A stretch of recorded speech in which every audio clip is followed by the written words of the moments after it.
बिस्मिल्लाहिर्रहमानिर्रहीम। आज तक के मुअज़्ज़ज़ नाज़रीन अस्सलामु अलैकुम। अब किस नंबर 86 मुलाहिज़ा फरमाएं। रात को सुकून से सोने के बाद जो शख्स ताज़ा दम होकर उठता है वो अपने मसाइल को बेहतर तौर पर हल करने की सलाहियत रखता है। खैर, मैं कोई लेक्चर देने नहीं आया। तुम आकल हो, बालिग हो और सबसे बढ़कर ये कि खुद मुख्तार हो। आप शर्मिंदा कर रहे हैं अंकल। मैंने सर खुजा के कहा, तुम्हारा बशीर आला चला गया, वरना मुझे तुमको खास तौर पर अपने साथ ले जाना पड़ता। मुझे तुमसे ही बात करनी थी। उठो, चलो मेरे साथ। मैंने बिला चूं चरां तामील की और उनके साथ लान पर आ गया। रात को शेरवानी साहब का फोन आया था। उन्होंने टहलते हुए कहा, खैरियत तो है ना वहाँ? मैंने उनके लहजे की तशवीश को महसूस कर लिया। नहीं, बज़ाहिर खैरियत नहीं है, रिजवी साहब ने कहा। शेरवानी ने तो मुझे तसल्ली देने के लिए अल्फाज का सहारा लेने की कोशिश की थी, मगर वो परेशान था। मिसेस शेरवानी की तबीयत अचानक बिगड़ गई है। वो CMH में दाखिल हैं। डॉक्टरों ने कहा है कि ये थोड़ा सा संजीदा मामला है जो गैर मामूली असाबी कशीदगी और ज़हनी दबाव की वजह से है, जबकि उन्हें ताकीद थी कि वो खुश रहें। ये डॉक्टर लोग आखिर दुनिया को अपनी नज़र से क्यों देखते हैं? क्या ऐसा होना चाहिए? जिसे रोटी मयसर नहीं उसे कहते हैं कुछ नहीं, अनीमिया है। खूब फल, अंडे, गोश्त खाओ। वही कि रोटी नहीं मिलती तो केक खाओ। और वो जो 500 कमाने के लिए सुबह से शाम तक लोहा पत्थर कूटता है और TB में मुब्तला हो जाता है, उसे कहते हैं आराम करो और फिक्रमंदियों से दूर रहो। वो गरीब आराम करेगा तो कुब्बा फाके करेगा, उसको तो मरना ही है। ये राज रोग हैं, गंगू तेली क्या करे? वो खफगी में असल बात तो भूल गए थे, लेकिन मैंने उनको टोका नहीं। उन्होंने गहरी सांस ली। मेरा ख्याल है कि मेरा ब्लड प्रेशर कुछ हाई होने लगा है। इस उम्र में चेक कराते रहना चाहिए। मैं बात कर रहा था मिसेस शेरवानी की।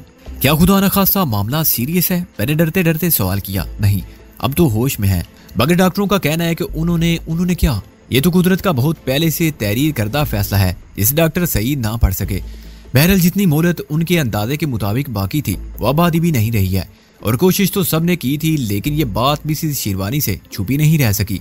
होती है कोई गैबी कुव्वत या छटीज जो पुरखतर हालात में कबल वक्त इंसान को आगाह कर देती है।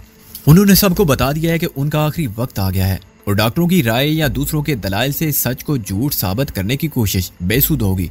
चुनाचे उन्होंने कल दवाएं वगैरह सब फेंक दी और वापस घर जाने पर इसरार किया। इससे मजीद तशवीशनाक सूरत हाल पैदा हो गई। इलाज जारी रहता तो कुछ वक्त और गुजर जाता, मगर दवा ना खाने से उन्होंने मायूसी से सर हिलाया। आज शेरवानी उसे घर ले जाएगा। मैंने भी कहा, अब क्या फायदा जबरदस्ती करने का? वो खामोश हो गए। कुछ देर हम मुख्तसर से लान पर साथ साथ चलते रहे। मैं जानता था वो कुछ और कहने की सोच रहे हैं और शायद मुनासिब अल्फाज की जुस्तजू में है। तज़ब्ज़ुब उनकी सूरत से आया था। फिर तो मोहसिन को फौरन घर चले जाना चाहिए। मैंने इस खामोशी से घबरा कर कहा, हाँ उसे तो जाना ही है। वो बेख्याली में सर हिला के बोले, बस वो अभी नाश्ता वगैरह कर ले और रवाना हो जाए। डर मुझे ये है कि वो इनकार ना कर दे। वो इतना बेहिस और संग दिल या नाफरमान तो नहीं है अंकल। मैंने कहा, मुझे मालूम है वो अपनी माँ के लिए दिल में क्या जज्बात रखता है और उसकी खातिर हर कुर्बानी दे सकता है। हाँ, सिवाय शायद एक तुम्हारी दोस्ती के। उन्होंने इत्तफाक किया, लेकिन ये कुर्बानी किसी ने भी नहीं मांगी। होता यह है सिकंदर के बाज़ औक़ात आजमाइश के मरहले तो अक़वास से ज्यादा सख्त साबित होते हैं। वो शख्स जिसका दिल मोम बना हो किसी को मरते हुए भी नहीं देख सकता। मरने वाली अगर माँ हो और उसकी मौत दूसरों के लिए भी इतनी पूरा अज़ाब हो तो वह डर जाता है। ददा के करीब से तदफीन तक के मरहल सब इंतहाई सब्र आजमा होते हैं। ये सब कुछ देखने के बाद यादों को जहन से खारिज कर देना आसान नहीं होता। ज्यादा आसान ये होता है कि वो एक सतर का टेलीग्राम पढ़ ले कि माँ मर गई, या टेलीफोन पर इतला मिलने के बाद भी उस वक्त पहुंचे जब देखने या करने को कुछ ना रहे। वो बाप को तसल्ली दे, माँ की कब्र पर फातिहा पढ़े और लौट आए। मोहसिन ऐसा कभी नहीं करेगा। मैंने कहा, उसकी एक बहन भी है जो उससे छोटी है, उसी का तो मसला है। रिजवी साहब ने कहा, 2 दिन के अंदर अंदर वो उसका निकाह और रुखसती सब कर देना चाहती हैं, आज या कल में। कोई प्रोफेसर है अय्याज।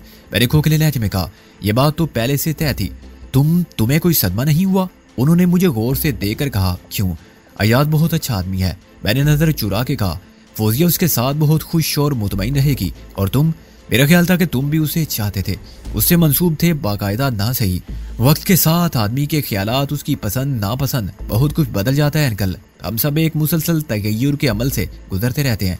बकौले शायर सबात एक तगय्युर को है ज़माने में। मैंने किसी यकीन के बगैर अपना दिफा किया। जज्बात की इस तब्दीली का जिम्मेदार कौन है, तुम या फौजिया? मैं अंकल। मैंने हिम्मत से काम लेकर कहा।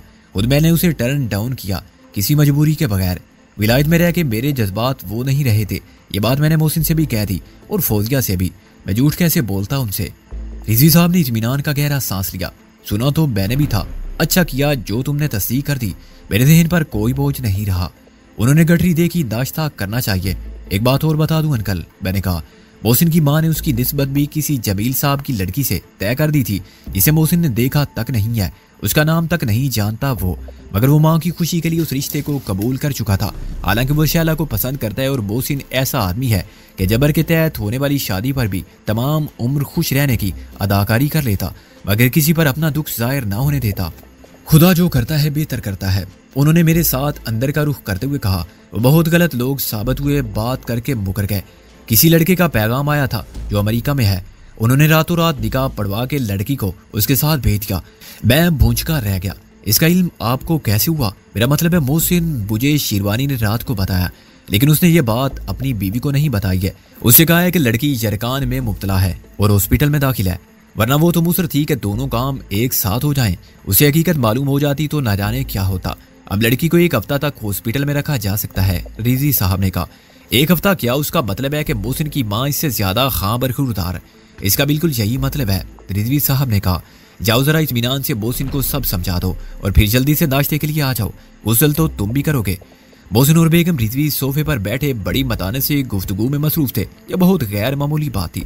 बेगम रिजवी के सामने हम दोनों संजीदगी से बात कर ही नहीं सकते थे और उनको मेरी मोहसिन या राबिया की बातों पर या लड़ाइयों पर हंसी आती थी तो हमें बड़ी अपनाइयत महसूस होती थी। इस बेतकल्फी का मुजाहरा रिजवी साहब की मौजूदगी में नामुमकिन था। इनको गुस्सा कभी नहीं आता था, मगर उनका रोब और दबदबा पूरे घर पर कायम था। राबिया उनके सामने इतनी बतानिज के साथ बैठी थी। उसने मुझसे निगाहें नहीं मिलाई, मगर मुझे उसके धुले धुलाए शगुफ्ता चेहरे पर बरगश्तगी या शर्मिंदगी के आसार बिल्कुल महसूस नहीं हुए। मोहसिन, मैंने मौका पाके कहा। वो जरा 1 मिनट, इसकी कोई जरूरत नहीं। मोहसिन ने जज्बात से आरी लहजे में कहा। आंटी ने मुझे सब कुछ बता दिया है। बेइख्तियार मैंने इत्मीनान की गहरी सांस ली, यूं जैसे मेरे सर पर रखा हुआ पहाड़ के बराबर बोझ बुखारात बन के फदा में तहलील हो गया हो।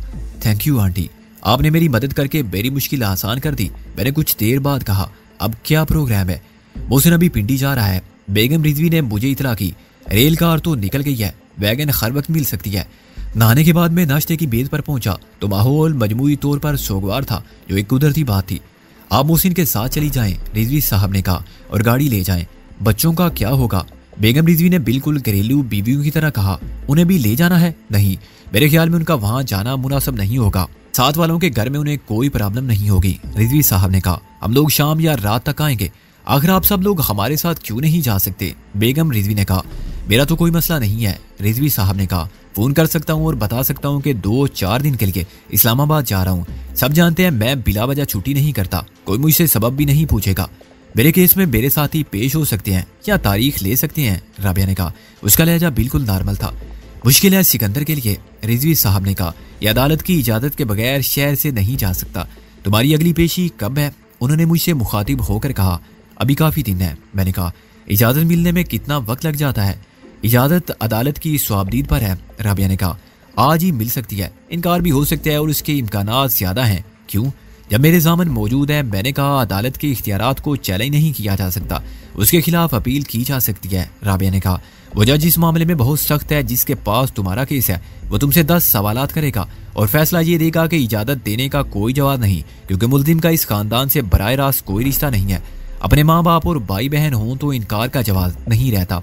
दरअसल जेरे जमानत मुल्जिम जो इस नोयत के मुकदमात पे माखूज हों, घूमने फिरने के लिए ऐसे ही बहाने करते हैं।